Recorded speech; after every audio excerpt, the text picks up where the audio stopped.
everybody, welcome back to Chris's Trains and Things. Today I have a box behind me that was just delivered from Train World, which is always exciting when you get a new box from Train World. And so I thought I'd include all of you in as we open this up and see what's inside. Let's check it out. Upon further inspection of this box, the label says Penn Central B60 baggage. I don't have any Penn Central stuff on my layout, so that is not what's inside this box. This must just be the shipper. So let's see what's actually inside. I'm going to use my handy dandy Phillips head screwdriver to open this box up because I can't find my utility knife. All right, let's see what's inside.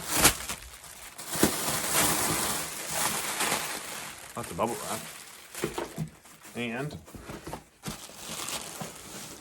an orange box. Always a fun day when you get an orange box. And as always,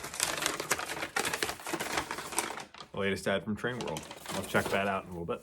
All right, let's dive into this orange box and see what's inside.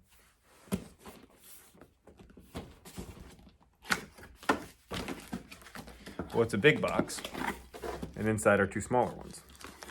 You just said that was one of my favorite Christmas pranks.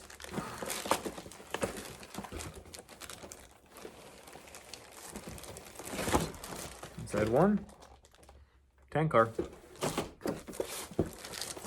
That must mean there's a tank car in the next one. So, what are these? This is the Tank Train 2-pack with the end of train device on one of them. This is number 685111. Train World offered this 2-car set in a special the last week or so, since when I bought them. Depends when this video comes out. Beginning of March, they're in a special where these were quite a bit off of their retail price. So I decided to go ahead and purchase some. As you know, I have the tank train that runs around my layout. In fact, it's perfectly up there, heading up to the upper level right now behind us. So I figured I needed a few more. Now, ironically, I had more of the Gaddix tank train cars that are connected by the hose, and I must have sold them at one point in time. Sadly, I don't even remember doing that. So I figured I needed a few more, and so I decided to pick these up. So here's the first one. So lots of really legible, it's probably not going to focus, information on these cars. Really nice. And they do have the connectors for the hoses here. They don't have the big tank train logo on the side. It's much smaller. All right. So here's the second unit. Again, just wonderful legible information on these tank cars. I think these Lionel tank cars, these 33,000 gallon tank cars, are just so well done. And these Gaddix trains, they've got the platform, the walking platform up on the top. The detailing is just awesome. The end of train device is affixed right there to that coupler. And underneath it, these cars are pretty long, and we've got two pickup rollers. If I can hold this. We've got a pickup roller on each truck, so we're going to get some good distance for our electrical signal for the LED end of train device. But that looks so nice right there. I can get a little closer look how that's attached to that coupler. That looks awesome.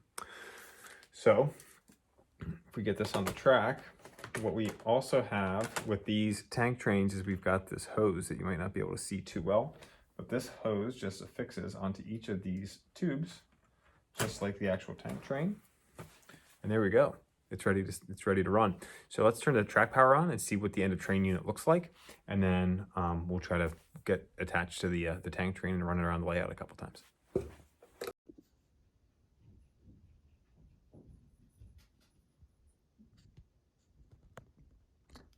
So there you can see that device flashing nice and bright, which will look really cool as it goes around the layout and trails behind that tank train.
So as this train finishes rolling by me, I have a question for you.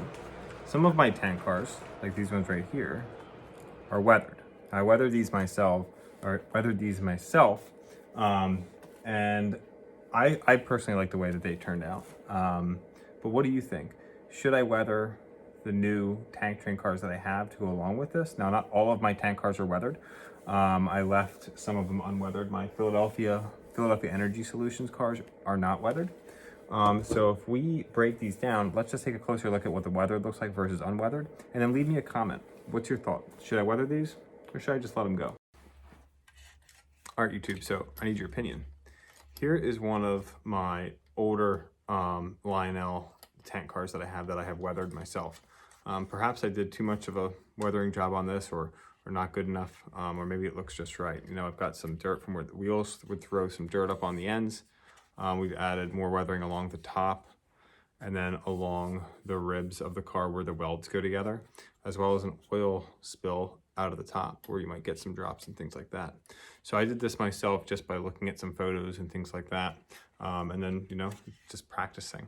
But I like the way that the weathered cars look personally. Also, I guess we can look at the trucks, have a little bit of brown on them. They're a little bit more weathered. The wheels, not so much on these. I didn't spend too much time on the actual wheels and flanges themselves. But then if we look at one of our new ones, so nice and shiny.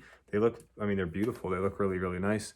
But prototypical, not so much. So what are your thoughts? Obviously, like I said, some of mine are weathered, some are unweathered. Do I leave it like that? Do I weather all of them? Do I leave these ones go? Or do I weather them? So let me know what your thoughts are on what I should do there.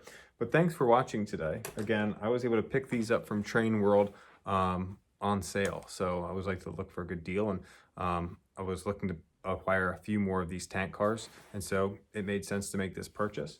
I hope you enjoyed watching this video today. We've got a couple more hopefully that we can come out with soon. But again, thanks for stopping by.